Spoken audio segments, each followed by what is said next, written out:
नमस्कार, आप देख रहे हैं न्यूज 24। मैं हूं विपनेश माथुर। सीधे लिए चलते हैं। संसद की कार्यवाही एक बार फिर से शुरू हुई है।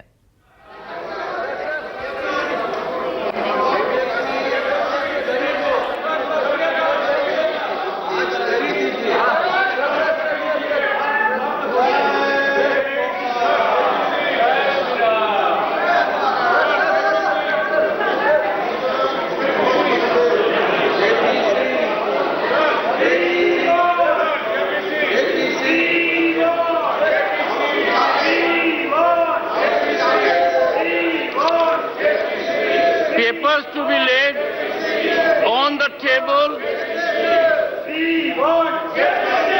General retired V.K. Singh. Sir, with your permission, I rise to lay papers on the table of the House, as mentioned against my name at serial number 1. From the House.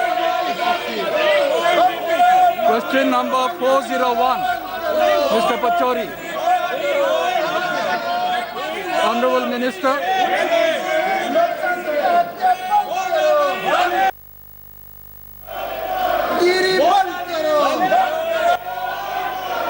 House stands adjourned till 12 o'clock.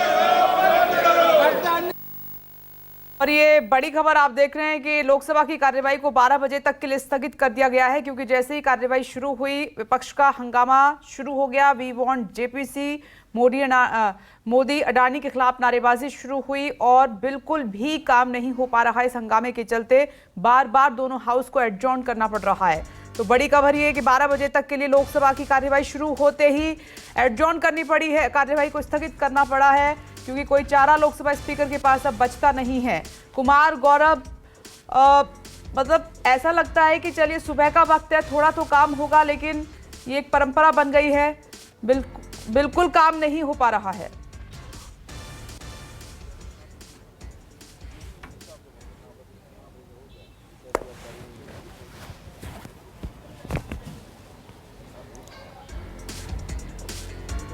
Kumar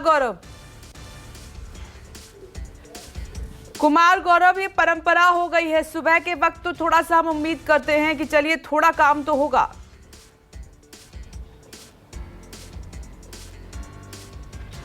देखिए, बिल्कुल तमाम देश की जनता संसद की तरफ उम्मीद भरी निगाहों से देखती है, लेकिन जाहिर तौर पे आम जनता के मुद्दों से ज़्यादा ऐसा लगता है कि राजनीति हावी है राजनेताओं के ऊपर। और उसी का नतीजा है कि अभी तक पिछले 13 मार्च से जब सदन की कार्यवाही शुरू हुई है तो 3 घंटा 30 मिनट के आसपास तक सदन की कार्यवाही चली है, उससे भी थोड़ा कम ही है। तो कुल मिलाकर आप समझ सकते हैं किसी दिन 10 मिनट, कई बार तो ऐसा होता है कि 30 सेकंड के अंदर संसद की कार्यवाही रद्द होती है, हंगामा इतना ज़्यादा होता है। बीच में आपने देखा राहुल गांधी माफ़ी मांगों के नारे सत्ता पक्ष की तरफ से लग रहे थे। अब लगातार जेपीसी की मांग को लेकर लोकसभा स्पीकर यानी जो चेयर पर बैठता है उसके ऊपर पन्ने भी फेंके जा रहे हैं, उनके चेहरे को ढकने का प्रयास भी होता है तख्तियों से। तो जाहिर तौर पर ऐसी स्थिति में सरकार को मजबूरी में कई ऐसे काम होते हैं जो करने होते हैं, और वो जैसा कि वित्त विधेयक जैसी तमाम जो बाध्यताएं थी उसको सरकार ने किसी तरह से पास कराया है। लेकिन हंगामा बदस्तूर जारी है और 6 तारीख तक सदन चलना है। इस बीच आपको ये नज़ारा रोज़ दिन देखने को मिलेगा और आम जनता को भी बहुत ज़्यादा संसद से अभी उम्मीद नहीं करनी चाहिए, क्योंकि इस 2023 में 6 और राज्यों में विधानसभा चुनाव है। एक का तो ऐलान आज ही होने जा रहा है और जाहिर तौर पे अपने अपने संसद को राजनीतिक पार्टियां अपने अपने एजेंडा सेटिंग का जगह मान बैठी हैं और उसी लिहाज से काम होता है। विपक्ष सत्ता पक्ष के खिलाफ होता है, और सत्ता पक्ष विपक्ष के खिलाफ नारेबाजी करता है। दोनों का मार्च जब सदन स्थगित होता है तो राहुल गांधी माफ़ी मांगों के नारे लगाते हुए बीजेपी के ओबीसी सांसद गांधी प्रतिमा के सामने आते हैं और विजय चौक तक मार्च करते हैं। उससे पहले विपक्ष के लोग सदन से निकालकर जेपीसी की मांग और राहुल गांधी की सदस्यता के मुद्दे पर गांधी प्रतिमा से लेकर विजय चौक तक मार्च करते हैं। तो जाहिर तौर पे एक एजेंडा सेटिंग की जगह चुनावी साल में सत्ता पक्ष और विपक्ष दोनों इसको मानने लगी है। और आम जनता को कम से कम अभी जो नज़ीर 13 तारीख से आज तक जो पेश किया गया है उसे देखकर आम जनता को बहुत ज़्यादा उम्मीद नहीं करनी चाहिए संसद से कि उनके काम की कोई बात हो पाएगी, महंगाई बेरोजगारी जैसे मुद्दों पे कोई बात हो पाएगी। सिर्फ एजेंडा की बात चल रही है यहाँ, और एक दूसरे को कैसे सदन में ही नीचा दिखाना है ताकि चुनावी मैदान में जाएं तो वहाँ भी अपर हैंड रहे, उसके प्रयास में सभी राजनीतिक पार्टियां लगी हुई हैं। जी, लेकिन जब जिम्मेदार ठहराने की बात आएगी तो दोनों तरफ उंगली उठेगी, सरकार की तरफ भी विपक्ष की तरफ से भी। कोई इसमें बच नहीं पाएगा क्योंकि दोनों बराबर के जिम्मेदार दिखाई दे रहे हैं इसमें।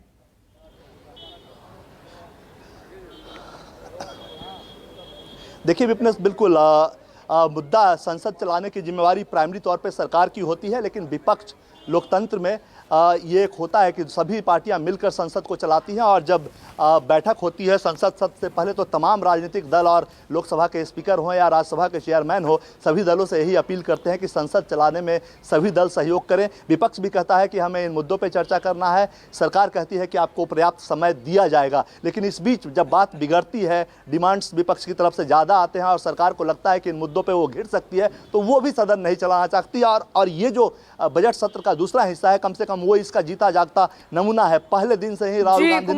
नमस्कार, मैं हूं मानक गुप्ता।